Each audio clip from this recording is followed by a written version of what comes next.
sant yàlla.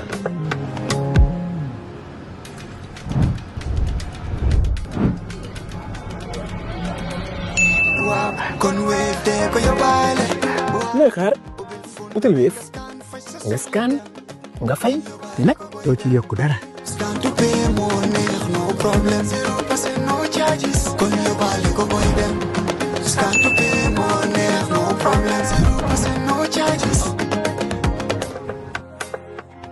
Jah Oil, the company, have filling stations across the country, and our rates are relatively cheaper than anyone else across the country. Jah Oil is the biggest producer and distributor of cement in the country with the most competitive prices in the market.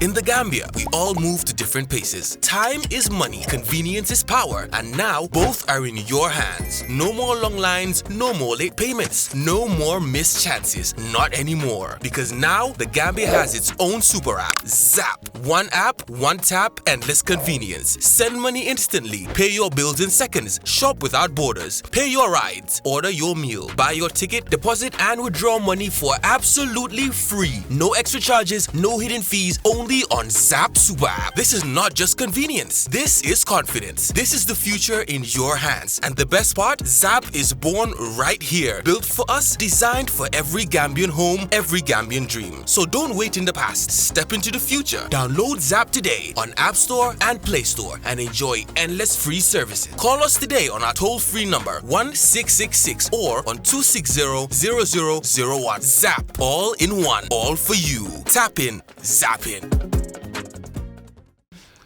We are with the Commissioner General of the Gambia Revenue Authority in this end-of-year special conversation. We've had it consistently in the past several years, and this year, as he has already announced, the Gambia is on target to make up to even $25 billion from internal revenue mobilization. So, Yanks, how is the GRA balancing revenue needs with creating a business-friendly environment? Yes, you want to collect as much revenue as possible, but you don't want to kill the goose that is laying the golden egg. Yeah, that I absolutely agree with you. And in that aspect, what we are doing, the business community are our partners. They are our partners in development. In whatever we do, we try to engage them. We don't impose things on them. And if you look at the sub-region, Gambia is one country that is having the lowest tax rates. For the past years, from 2017 to date, we have been reducing tax rates. Reducing, not reducing, adding. not adding. What we do in order to get this is to broaden the tax base and increase efficiency. Get more people to contribute to the tax Exactly. pot. Those that are not within the tax bracket, we try to bring them. They may be hiding somewhere, but we try to bring them. I wish radio stations could hide. Yeah, they cannot. They cannot. That's the whole thing. So in other words, we have been engaging the business community in a more friendly way. All these reforms that you are seeing is in order to help them, because it's making the tax administration easier and more efficient. If they tell you the struggle they have been going on in terms of clearance, it's too much. You can stay for 3, 4, 5 days you cannot clear your container in the manual way, the way it used to happen. And then you will also have interaction with so many officers, so many people. Clearing agents there, ports authorities, shipping agents. But we are now making life so easy that all of them can do this work with interaction of only very few people. So all the systems that we are bringing is making life easier for them. And where we realize that rates are also high, we try to bring them down. Give an example. Rice, since 2017, we have brought it zero rising. There is none. Even their corporate income tax has been brought down. The rental income tax has been brought down. Withholding tax just recently, instead of 15%, it has been brought down. So many tax rates in the Gambia have been brought down because of taxpayers. We want to make it more friendly. And people who are realistic, who are real to themselves, they will tell you that if you compare GRA with other countries, you realize that we are charging less in terms of the rates and in terms of how much they pay. Why is it that, Peter? Gambia is considered as a bouncing state. What's a bouncing state? But that's the language that we use in international trade. By bouncing state means in the international trade language is a state where you have goods on transit. They come, they only do the processing, declaration, processing fee, and then they move to a third country. And another one is where they come and pay. They will pay their full duty, keep it in the store, look for a customer to the next country, either Senegal or Guinea-Conakry or Guinea-Bissau, or even Mali. So it means that it's bouncing. Okay. The goods are bouncing. They don't stay here permanently. Why is it that? Because the rates and the whole transactional cycle is very smooth and less expensive.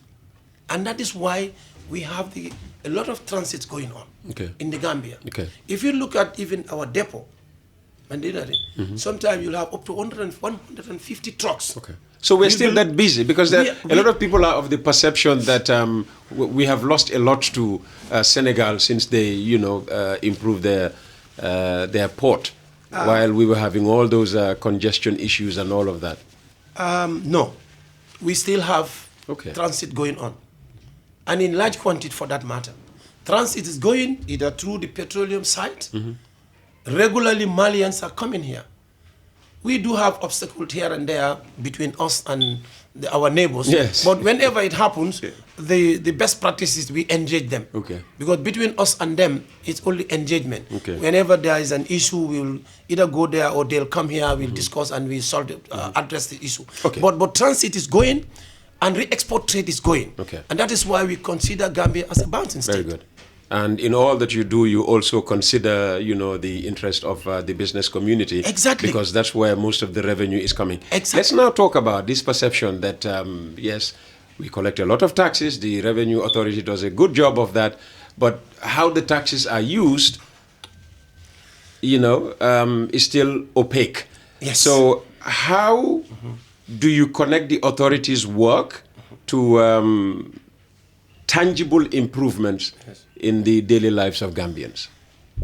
You see, Peter, in life we have division of labor, and that's economics term, not international trade term. Economy, division of labor in terms of, and that's how the countries are set, right? Yes. So as far as we are concerned, our tax is collection. We make sure that everybody, be it Gambian or non-Gambian, once you are doing an economic activity and you're making something in the Gambia, you have to pay a tax. That's an obligation. And we make sure that that happens. Now, when we do that, we make sure that it happens in a transparent manner, in a way that every budget that is collected is banked to central bank. And we are doing that perfectly. Because whatever these billions you see, there's a series of audits that goes through them. Inside, within the GRA, we have internal audit department that will go over and check everything that we said that is sent to the central bank on daily basis, for that matter. In addition to that, you have internal audit of Ministry of Finance. They also come on an annual basis. They come and audit what we collect. In addition to that, you also have national audit. National audit time to time based on their program will also come and audit us. We just finished auditing with national audits about 3 weeks ago, right, for 2023. And also, finally, you have another audit, the national audit, and you have external auditors. They also come and audit us. So whatever we are doing here, we go through series of auditing and to make sure that this, everything that we said is the right thing. But the government as a whole, also, the money that we are collecting, putting in the central bank, the government also is accounting it, because one of these projects that are going on, we are very happy that the president of the country, His Excellency Adama Barrow, not even long ago, he told on a press conference that all these roads that are going on, works that are going on, is the money from the taxpayers. Oh. So whenever we look at new roads, we should see the tax monies that were collected by the GRA. In fact, I'm happy that you asked this question, because that's exactly what happened. The Banjul here, you are from Banjul, right? We can see rightly Banjul yesterday and Banjul today. The whole of Banjul is being concrete. There's a concrete work going on. In fact, up to as we speak. Where is that money come from? It's from the taxpayers' money. It is not from the donors or a grant or something. No, it is from the taxpayers' money. And I am happy to say that it helped us, where His Excellency or one of the ministers stayed in a press conference or stayed somewhere and said, these works that are happening is because of the taxes that you pay. This is where we are putting it. That makes the work easier for me. Well, it explains it to skeptics. Exactly, exactly. So when people say that you are collecting all these billions from us, where is the money? Now I'm telling you that that's the money. Okay. And the principals are telling you that your money is going on here. And Banjul being our capital of the country. And everybody wants to see Banjul, look good, clean. Absolutely. And I believe that now, as it is, we are all proud to be part of Banjul. We are all proud to be Banjulians. Thank you. And it's refreshing to hear that the National Audit Office just recently completed auditing. Yeah, because some critics had raised questions about transparency and accountability in the GRA, especially when it comes to being audited. Yeah, in fact, Peter, for the longest that I can remember, there has been complete transparency in what we do. Every stage of our work is transparent. And as I mentioned earlier, all these audits are coming. And all the auditors are welcome 100%. When they come, they have access to the system. They have access to our books. Nobody will stop anybody. Because somebody like me, my directors will tell you, other people will, that associate with it. One thing that I always emphasize is, audit is part of our life. And we must accept that our institutions must be audited. I'll tell you, I always tell them, if you have an institution that is resistant to audits or is not being audited, you know what happened? No. You will think that you can do anything and you get scot-free. And by the time you being the boss, by the time you realize, you are already done, finished. Because let's say an institution like GRA, we have over 1,000 staffs, and we have branches all over the country. I am sitting down here in Banjul. Do I know what's going on in Basse? Do I know what's going on at Amdalai or airport? No. I only know that there is a structure in place. There is a way they should do their work. But what helps me more is the audit. So I welcome audit more than anybody. And I love the auditors to come. And also tell us, let me finish. Also tell us, auditing is to improve whatever you are doing. Basically, that's all. Auditing should not be seen as witch hunting. Auditing should not be seen as people, you are casing after people or something. No, it should be seen as a value-added something.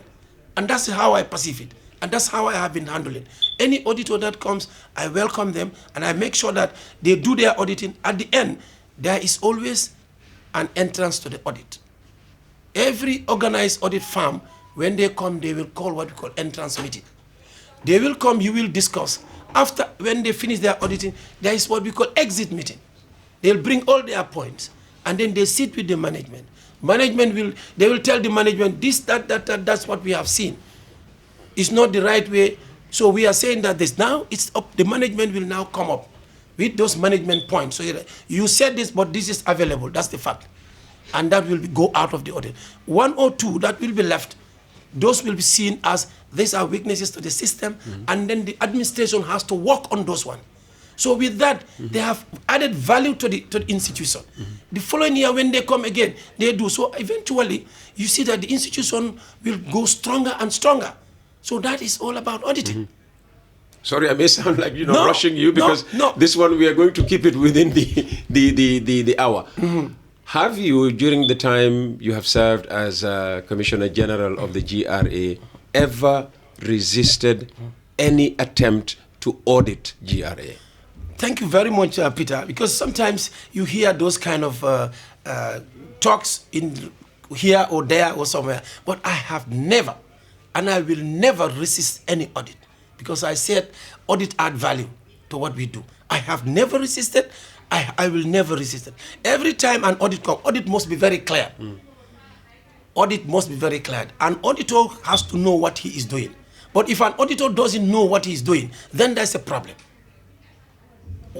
Any auditor that comes in here, they are always welcome.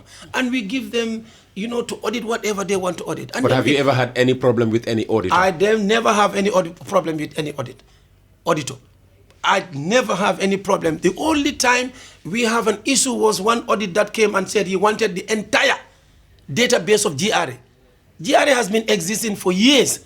Where am I? How can I give or take out entire database? So you gave what was available, but they wanted more. I have given out whatever they ask. I give out. And at the end of the day, it's not even possible, Peter. It's not even humanly possible to give out the entire database of my system. How can I? Which flash drive am I going to do? If you want to get if an audit want to see what is that, the system is there. Bring your people. They go through life. They can see everything. If they are specifically saying that they are auditing, excuse me, let me finish. If they said specifically they want an information for 2024, 2023, 2024, we can easily give. But when you come, you say that I want the entire database. Peter, does it make sense to you? Okay, if that entire database was available, what is the problem? To take it away, or you have no problem for them viewing it here? No. But not to be taken away. In fact, to view it, it will take you days and days and months, maybe years to complete that. Maybe years, but if they have, if it's just days, maybe they have those days. If it is here, the entire database is our system, right? And whoever wants to view that, we can create a place for you. You can come and view it. It may take you months to do that, but ordinarily, to say that you want to carry the entire day, that doesn't make sense at all. Okay. Now, when it comes to digitalization, there is no institution in this country that can talk less of, outdoing the Gambia Revenue Authority. 2025 is almost history. What reforms or innovations should we citizens, taxpayers, expect from the GRA next year, 2026? 2026. Thank you very much, Peter. In 2026, we have the iTax. The iTax is, work is coming up. And it's a gradual start. We hope that we will have the platform ready by 2026 . And that will revolutionize. You have only 7 more days. Yes, I know. 7 more days. I know. I mean, hopefully, because the developers are here, and as soon as January, they will start the work. And we are very hopeful that we'll see the platform coming up maybe before end of 2026. And just to remind us again, refresh our memory, what's the iTax all about? The iTax is a system like that we use for domestic tax revenue collection. And it's just like the platform for Asikuda for international trade. And when we have the iTax on now, when you want to file, taxpayers want to file, they come to GRA physically with papers, carrying that, doing that, So when the iTax platform is ready, they can do e-filing. They will be doing the filing on their own, right? And then do their payment without talking to anybody. Even registration, then they will have the liberty to do it on their own and without any of our officers helping them. Even to claim for their taxes. Tax claims, the VAT claims that they do, they have to fill forms, bring receipts and everything. And sometimes it's really difficult. You feel sorry for them. This is why we're trying to bring that platform. We're just going to reduce that. They will just sit in their comfort area and do their claim for their reforms. And GRA will interact with them through the system. And then they will have whatever they need to have. So in 2026, we are looking forward for the iTax. We are looking forward as well for electronic receipting for the VAT. Because VAT now is another area of our concern. People are collecting VAT, on our behalf. And Peter, the interesting thing is most of these taxes that some of these businesses pay is just money held in trust. What I mean by that, the VAT is paid by you and me.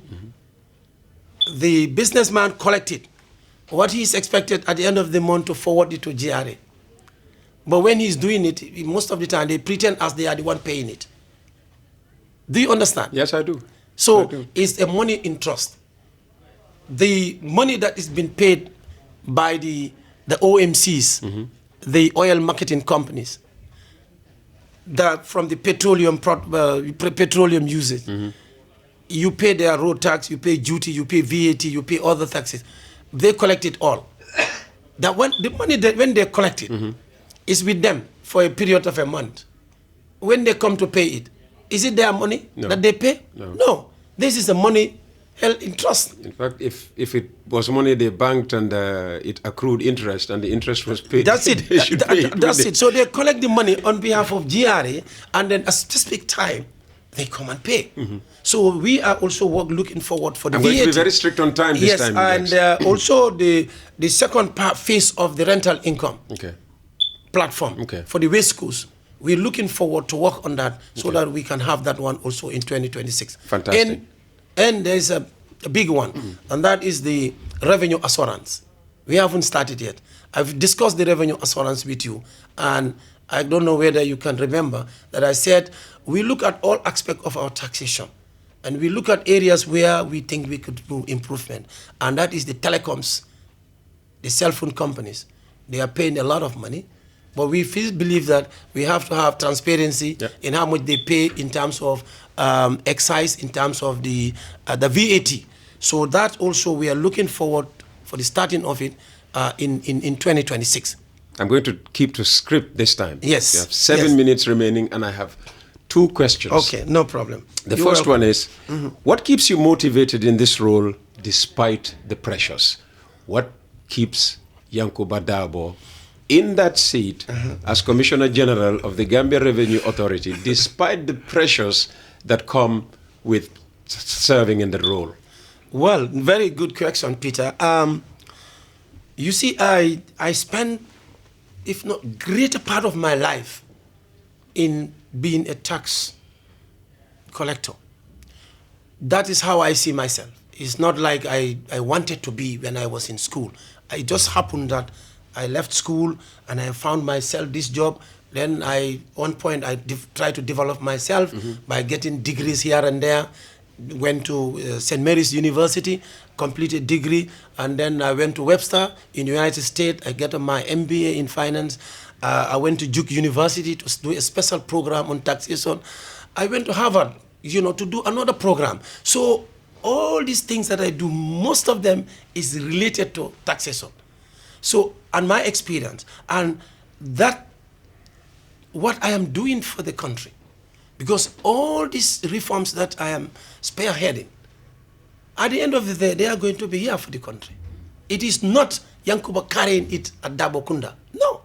Everything that I'm doing, I'm trying to put up a structure, trying to make sure that the capacities of my staffs are developed so that these systems can be here for years and years and years to come. So that love of what I am doing, that really motivates me. Every morning I wake up, I look forward to do something that will be meaningful for the country. And above all, I am the role model for my staffs.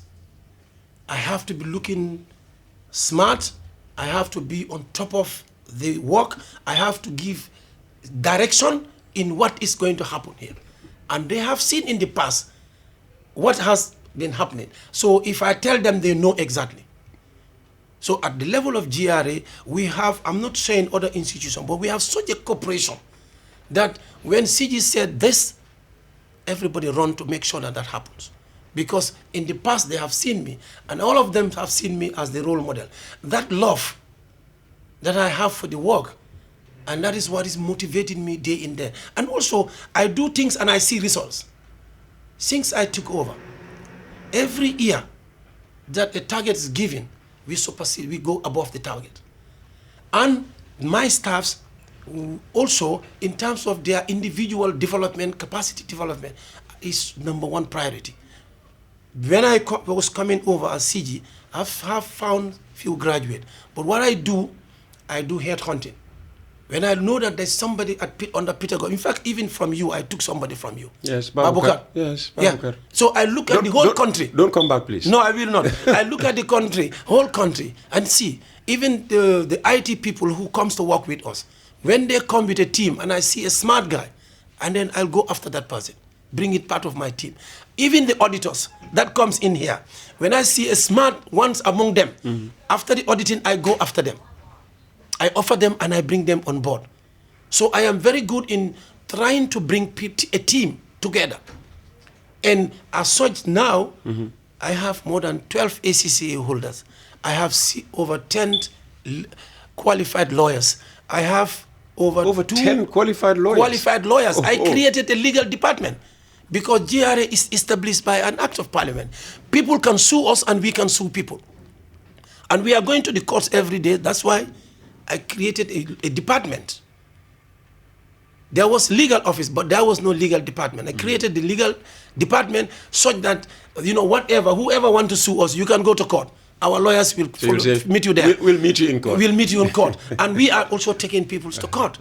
So right now we have over 200 graduates from master's to bachelor's holders. I am preparing a team. And the team will be there, inshallah. And definitely, Peter, I love what I am doing. Fantastic. You can see when you have interview with me, when we start talking about tax, I can go up to 3 hours. And I will not get tired, and I will not repeat myself. You won't even go above 1 hour by 1 minute today. So I love what I'm doing. That motivated me. And I have a team that is very supportive. Fantastic. And final question. What is your end-of-year message to Gambians about trust, accountability, and responsibility? Thank you. Thank you very much, Peter. I like that question. My final message is that let everybody knows that Gambia is a tax-based economy. And therefore, people who are engaged in meaningful business should always come forward and pay their taxes. It is not GRA that should be coming after them. That is not our desire. We want everybody to come forward and pay your taxes. That will make us to collect more revenue. And it will help the government to also do other development agendas that they have. But because this day and age, every country is looking forward for domestic revenue mobilization. And that can only happen if the citizens are willing to pay the taxes that they need to pay. And they should remember that not yet, maybe in the future, but as we speak, we don't have any natural resources that we will rely on to give us money to develop our nation. And everybody should remember also that nobody will come out to come and develop this nation for us. It is us together, collectively, no matter where you are, no matter what profession, everybody should get engaged one way or the other, so that we can have the desired taxes that we want to collect, and then the government will use it for development. All that cannot happen without peace and stability. We should treasure and we should maintain peace and stability, because peace and stability brings everything. Today, businesses are coming from all over the world. They are coming to invest in the Gambia. Why?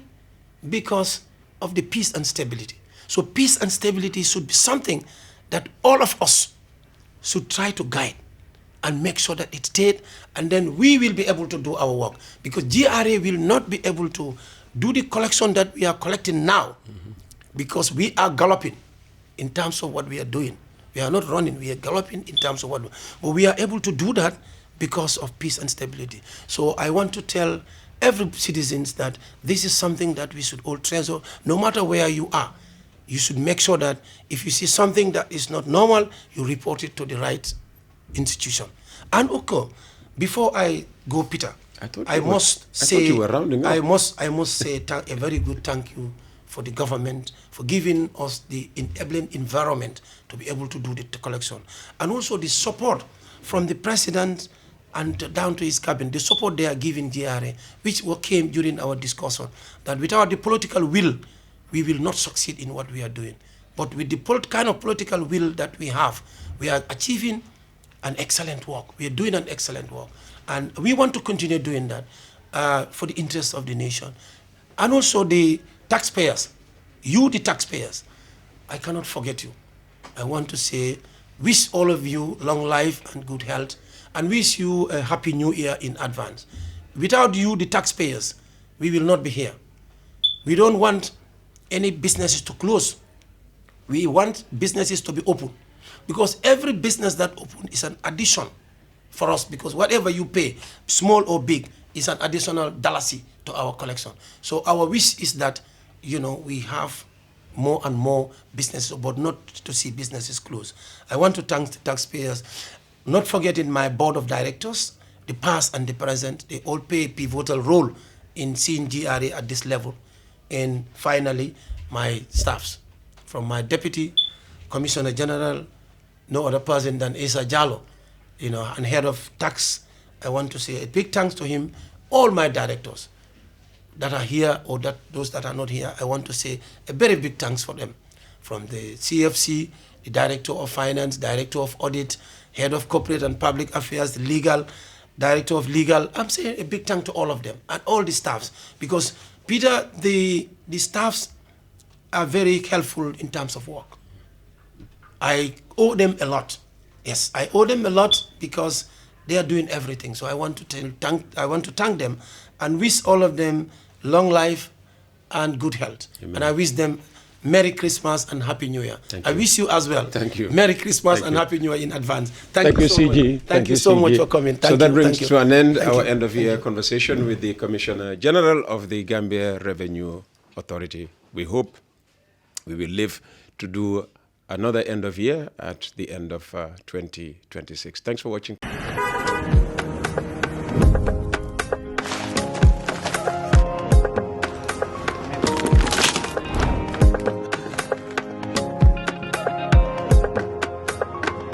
yëf lay fay. sant yàlla.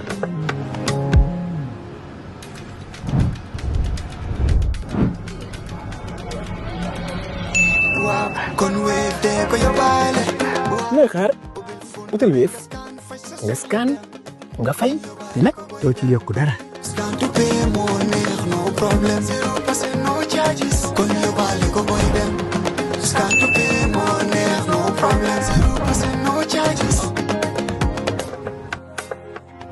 Jah Oil, the company, have filling stations across the country, and our rates are relatively cheaper than anyone else across the country. Jah Oil is the biggest producer and distributor of cement in the country with the most competitive prices in the market.